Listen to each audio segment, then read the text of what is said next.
question is pretty much, I was just wondering if you had any involvement with the Labyrinth and the Dark Crystal, Okay. as well as the series next week. Sure. No, not really. I was too busy drawing cute. Really. The only thing that I did was, there used to be there was a room on the first floor of the brownstone where people that were like coming in for sales meetings and that kind of stuff would go into this little conference room thing and not go up into the whole thing, up the spiral staircase. And so one day I came in, I was waiting on Michael. That was basically my job, like work like mad and then wait for Michael. So I was sitting downstairs and Michael sent word down, go into that room.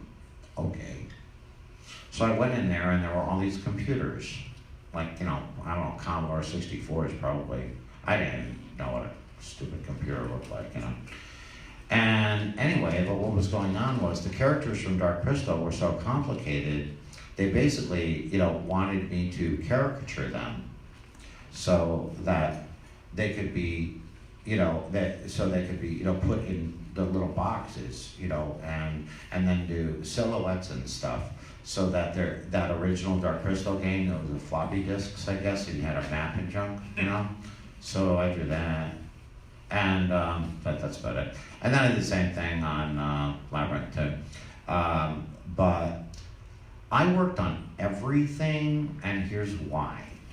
While I was waiting for Michael, so the way that it worked was, so Patricia, who was everyone's answer to Anne Margaret, so she's there.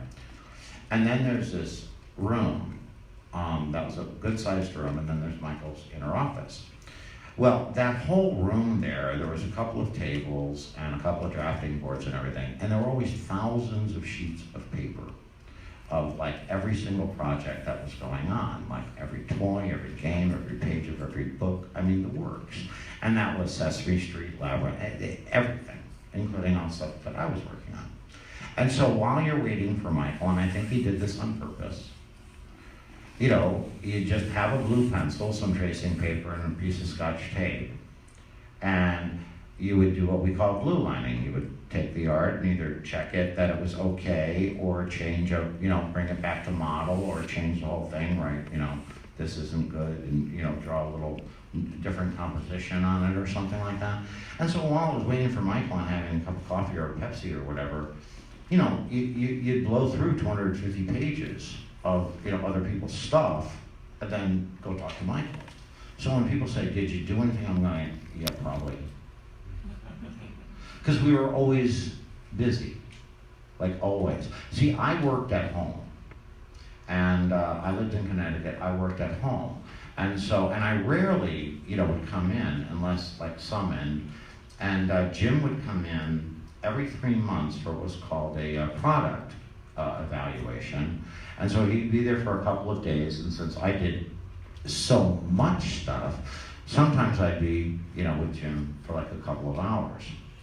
And I remember one time, because I'm sure it happened every time, Jim Mahan, who, you remember those little Tomy toys where like Piggy went, hi-ya, and then she flipped, right? And Gonzo's in the Shark Tank popping up and everything, those Tomy toys. Yeah, Jim sculpted all that stuff. Jim Henson hired Jim Mahan away from Hallmark because he was such an awesome sculptor. And anyway, and Jim and I used to take the train in and out sometimes together. But but you'd come out of a meeting with Jim, and you'd be talking like this, and you would not even realize that you were talking like this with this tonation and and this cadence. And you'd be going, "Oh, that coffee was wonderful." And so who made those sandwiches?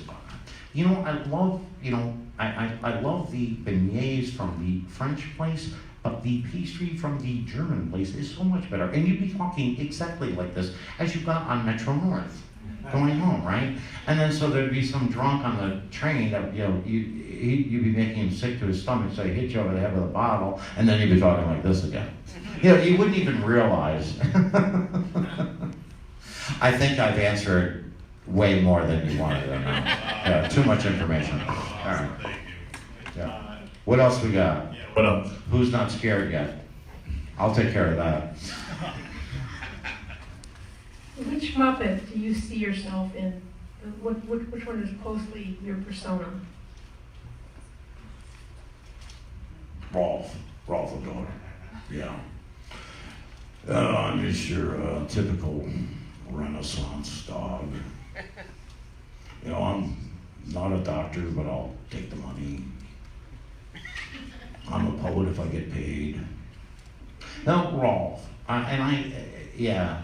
He was my favorite when I was a kid, you know, before I went to work for Jim. And when I worked for Jim, and being friends with him and loving him so much and everything, I don't think of Jim as Kermit.